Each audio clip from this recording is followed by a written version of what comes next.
For a century and a half, the coast of what we now call Ghana was right at the heart of one of the most brutal chapters in human history, the transatlantic slave trade. The ripples from that era are still felt so deeply today, and in this explainer, we're going to trace that difficult but absolutely crucial history. This quote really says it all, doesn't it? It's simple, powerful, and it sets the tone for everything we're about to explore. It's a stark reminder of the deep, indelible scars left on all of humanity by this dark and painful chapter. And to really get a sense of the scale of this tragedy, just look at this number, 750,000. That's the estimated number of human beings forcibly taken from Ghana alone. That's about 5,000 people every single year for 150 years. Each one a life, a story, torn from their home. Now, to really understand what made this particular trade so uniquely cruel, we have to look at how it began. You see, it wasn't the start of slavery in Africa, but it was the start of a terrifyingly new and far more brutal kind of slavery. And this slide, wow, it really lays out the difference. On the one hand, you had existing forms of servitude in some African societies. Often these were captives from wars, but they were still considered members of the community. They still had certain rights. But what the Europeans introduced, that was something else entirely. It was chattel slavery, the horrific idea that human beings were nothing more than property, like livestock. This led to extreme cruelty and a complete stripping away of freedom and identity. So that's the big question, isn't it? How do you take a person, a human being, and turn them into property? Well, it wasn't random. It was a systematic and chillingly deliberate process of dehumanization. The path from being a person to being treated as property was a horrific three-step process. First came the violence of capture, through village raids, kidnappings, or even false promises. From there, people were forced into markets where they were inspected like animals for any physical flaws. And this led to the final unthinkable step, commodification, where human life was reduced to nothing more than an object with a price tag. And you have to understand, this bargaining process, it wasn't just a business transaction. It was a deeply degrading performance, a deliberate tool designed to strip people of their inherent dignity and worth long before they ever even saw a ship. Once a person was purchased, their journey was far from over. In fact, the next stage was a torturous wait inside Ghana's infamous slave castles, places like Cape Coast and Elmina, where an unimaginable level of suffering unfolded. And the scale of this horror is it's difficult to even comprehend.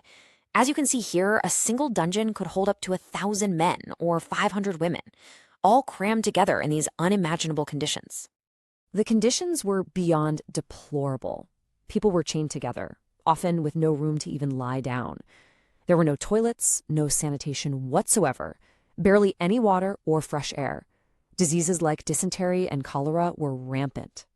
And women were subjected to constant and unspeakable abuse. And here's something that is just staggering. A person could be held in these conditions for up to 3 months, just waiting for a ship to arrive. 3 months of unimaginable suffering in near total darkness. And as if the physical horror wasn't enough, there was also this deep psychological and spiritual manipulation in what is just a shocking perversion of faith. Christianity was sometimes used as a tool of control, with some missionaries actually teaching the enslaved that their bondage was God's will. From these dungeons, there was one final, irreversible passage, a moment symbolized by one of the most heartbreaking features of these castles. It was called the Door of No Return. It was the final exit from the dungeons, leading directly onto the ships that would take them across the Atlantic. Walking through that door meant a permanent, tragic separation from your home, your family, your freedom, from everything you had ever known. But the brutality didn't end at the shore. On the ships, during the infamous Middle Passage, the inhumane treatment continued. Chained like cattle, the enslaved endured horrific overcrowding and constant physical abuse for the weeks or even months it took to cross the Atlantic. Okay, so this history officially ended over 200 years ago. So why does it still matter so profoundly today? Well, let's take a look at the legacy that lingers. This timeline really helps connect the dots. You see, the trade officially ends in the 1800s, but the story doesn't stop there. You can fast forward all the way to 2019, when Ghana initiated the Year of Return to mark 400 years since the first enslaved Africans arrived in Virginia. And today, the social, cultural, and economic impacts of that entire era are still being deeply felt all around the world.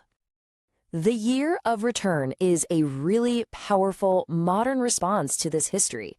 It's both an invitation for the global African diaspora to reconnect with their roots, and it's also a solemn act of remembrance, of acknowledging the immense tragedy that caused that separation in the first place.